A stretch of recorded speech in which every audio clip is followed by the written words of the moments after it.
আপনার কি কখনো বাস, ট্রাক অথবা প্রাইভেট কার কেনার স্বপ্ন আছে? যদি থাকে তাহলে ভিডিওটি দেখুন। রে গাড়ি আসার টাইম পাইলো না বউ আমার রসিয়া রিক্সার উপর বসিয়া একখানা। কি রে ভাই, আর কত দূর হরাইতাম? হরাইতে হরাইতে তো রাস্তা শেষ করলাম। এ ভাই, কি কি সমস্যা? কি এত হরন দেওয়া লাগে হুনি না? আরে ভাই একটু সামনে চাপান ভাই, গাড়িটা সাইড করবো, সামনে চাপান। আরে ভাই সমস্যাটা কি? কি সমস্যা? বারবার হরন দিতেছেন, এমন ভাবে হরন দিতেছেন মনে হচ্ছে রাস্তাঘাট পুরো আপনার। এত হরন দেওয়া লাগে আমরা কানে শুনি না? সমস্যা কি? বাইরে ভাই চিল্লান কেন? আমার গাড়িটা আমি এখানে রাখবো, আপনি একটু সাইডে চাপাই রাখেন। ওই সামনের দিকে আগায় যান, ওই একটু দূরে নিয়ে রাখেন। আমি একটু গাড়িটা এখানে রাখবো। আমি আগায় নাই? হ্যাঁ, আগাইতে আগাইতে 3 বার আগাইছি, এতবার হরন দেয়া লাগে? আমি কি কানে শুনি না? আপনি 3 বার আগাইছেন ঠিক আছে, কিন্তু একটু একটু করে আগাইছেন। আর ভাই আমার বড় গাড়ি রাস্তার সাইডে রাখলে অন্য একটা গাড়ি এসে লাগাই দিবে না ভাই? আমি এখানে সাইড করি, আপনি একটু দূরে যেয়ে রাখেন। কেন ভাই, আপনি কি আর জায়গা পান না? হ্যাঁ, এইখানে গাড়িটা রাখতে হবে আপনার। আরে ভাই মাপ চাচ্ছি, আপনার যদি কোনো কথা থাকে আপনি ওইখানে গাড়িটা রেখে এসে তারপর আমার সাথে কথা বলেন। আমি গাড়িটা এখানে পার্কিং করি ভাই, হরেন দিতেছি রিক্সাটা সামনে নিয়ে রাখতে, আপনি তো বোঝেনই না। ভাই আপনার থেকে আমি বেশি বুঝি। আপনি কি মনে করছেন আমি রিক্সাওয়ালা দেখে আপনি আমার দুর্বল পাইছেন? আপনার ধারণা ভুল। এই দেখেছিস অবস্থা?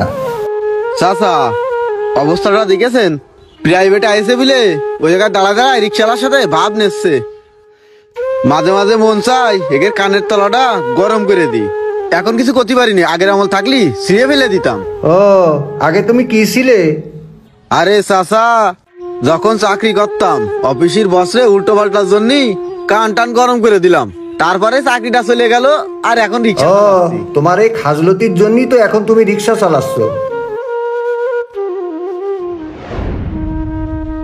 আপনার মতন রাস্তাঘাটে কত প্রাইভেট কার ওয়ালারে র্যাক মাইরা সোজা করে লাইছি, আর আপনি তো ভাই ছোটখাটো মানুষ। কি কইবেন ভাই?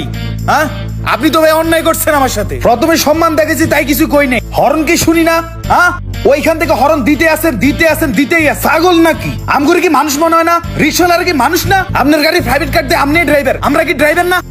কি কথা কোন ভাই আপনি এত চেতেছেন কেন ভাই? আপনি আমার কথাটা তো শোনেন। এই আপনার কথা কি শুনবো? প্রাইভেট চালান দেখে নিজেকে সেনা দাবি করেন? ভাই আমি নিজেরা কিচ্ছু মনে করি না, আমি নিজেরা খুব সিম্পল মনে করি। রিক্সাটা এখানে রাখতেছিলেন, আমি আমার বড় গাড়িটা পার্কিং করতে পারতেছিলাম না, তাই আপনার বলছিলাম একটু সামনে রাখেন। এতে আপনার অনেক বড় ক্ষতি হয়ে গেছে। বলেন আমারে। তো ক্ষতি হইব না? আপনি আর কোনো জায়গা পেলেন না? হ্যাঁ, আর কোনো জায়গা পায় না, তার এনে গাড়ি রাখতে হইব। কিরে, রিক্সাওয়ালা প্রাইভেট আলারে ধরে মারবে নাকি? এরকম করতেছে কেন? দুনিয়ার কোনো জায়গা নাই, আমার এনে হের গাড়ি রাখতে হইব। হরন দিতে দিতে কানটা জ্বালাওয়ালা করে লাইছি। ভাই আপনি কথা বোঝেন ভাই, আমি আপনার রিক্সাটা সরাইতে কইছি, আমি আপনার কই জাড়ি দিলাম? এই তুই থাম তো। ভাই আরে তোমার দোষ কি আছে। থামবে? ও অন্যায় করেছে আর বড় বড় কথা কচ্ছে। এই তোমরা শোনো, তোমরা যে এই লোকটারে গরম দিচ্ছ, তোমরা কি জানো এই গাড়িওয়ালাদের ট্যাক্সের টাকায় এই শহরের রাস্তাঘাটগুলো হয়?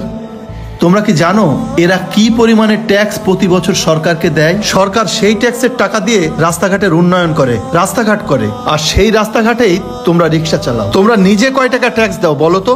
আমি কয় টাকা ট্যাক্স দেবো? সারাদিন তো কামাই করি 500-600 টাকা। আগে একদিন একটা রিক্সা আমার গাড়ির ডান সাইডে বাধাই দিছে, একদম ঘষা দিয়ে চলে গেছে। পরে ওরা আর খুঁজে পাইলাম না, অটো রিক্সা তো আমি আর ধরতে পারিনি। আমি আমার গাড়ি দেখবো নাকি রিক্সা ধরবো? কিছু করলেই মনে করেন যে আমরা খুব খারাপ। আসলে একটা বড় গাড়ি নিয়ে রাস্তায় বেরোলে কি সে খারাপ হয়ে যায়? এই যে আমাদের বড় গাড়ি চলতে যে রাস্তার জন্য কতগুলো টাকা ট্যাক্স দেয়, এই টাকা দিয়ে কিন্তু রাস্তাঘাটের উন্নতি হয়। আর আপনারা আমাদের একটু রেসপেক্ট করেন না। ভালো ভাই, সমস্যা নেই। আরে ভাই আপনারা সম্মান করছি বলে তো রিক্সা এই এই তোমরা ঝগড়াঝাটি করো না, আমার কথাটা শোনো।